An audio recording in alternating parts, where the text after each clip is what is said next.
নমস্কার। লক্ষ্মীপুর টাইমসের পক্ষ থেকে আপনাদের স্বাগতম। খবর পড়ছি আমি মনামি দাস। দুই রাজ্যের লোক সংস্কৃতির মেলবন্ধনের উদ্দেশ্যে বুধবার বিন্নাকান্দি হায়ার সেকেন্ডারি স্কুলে এক দিবসীয় রাজস্থানী সাংস্কৃতিক কর্মশালা অনুষ্ঠিত হয়। আসাম ও রাজস্থানের সাংস্কৃতিক মেলবন্ধন কর্মশালায় অতিথি হিসেবে উপস্থিত ছিলেন পয়লাবুল জওহর নবোদয় বিদ্যালয়ের অধ্যক্ষ বিশ্বাস কুমার, জগাইমথুরা হাই স্কুলের অবসরপ্রাপ্ত প্রধান শিক্ষক দুর্গাকান্ত পাণ্ডে, বিন্নাকান্দি হায়ার সেকেন্ডারি স্কুলের ভারপ্রাপ্ত অধ্যক্ষ দেবী প্রসাদ পাল, অজয় কুমার সিংহ, শিক্ষক বিশ্বজিৎ রুদ্রপাল ও মারোয়ারি যুবমঞ্চ লক্ষ্মীপুর শাখার পক্ষে হেমন্ত বিনাকিয়া ও গোলাপ জৈন সহ অন্যান্যরা। প্রদীপ প্রজ্বলন করে অনুষ্ঠানের সূচনা করেন পয়লাবুল জওহর নবোদয় বিদ্যালয়ের অধ্যক্ষ বিশ্বাস কুমার।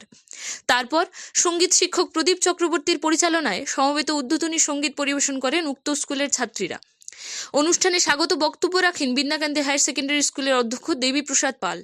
তারপর রাজস্থানী লোক সংস্কৃতির বিষয় নিয়ে বিশদভাবে বক্তব্য রাখেন হেমন্ত বিনাকিয়া, বিশ্বাস কুমার, অজয় কুমার সিংহ, দুর্গাকান্ত পাণ্ডে, বিশ্বজিৎ রুদ্রপাল।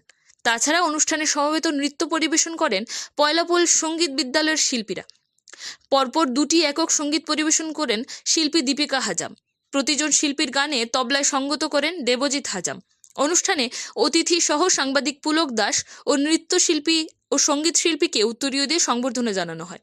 অনুষ্ঠানের সঞ্চালনা ও ধন্যবাদ সূচক বক্তব্য রাখেন উক্ত স্কুলের শিক্ষক বিমলেন্দু চক্রবর্তী। পরে জাতীয় সঙ্গীতের মাধ্যমে অনুষ্ঠানের সমাপ্তি হয়।